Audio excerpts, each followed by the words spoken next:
শীতের দিন মানে ভাজা পোড়া ভর্তা খাওয়ার সময়। তো সকালবেলা গরম ভাতে এরকম মুচমুচে ফুলকপির বড়া আর যদি আলু ভাজা হয় তাহলে তো আর কিছুই লাগে না, এক থালা ভাতে দিয়ে খেয়ে নেওয়া যায়।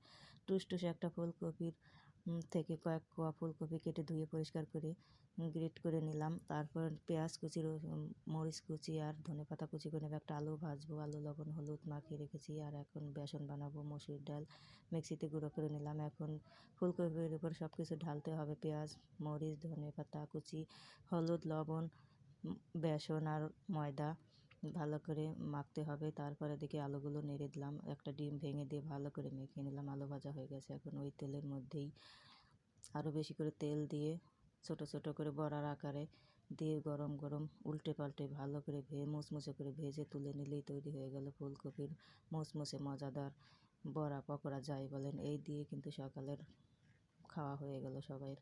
খেতে কিন্তু খুব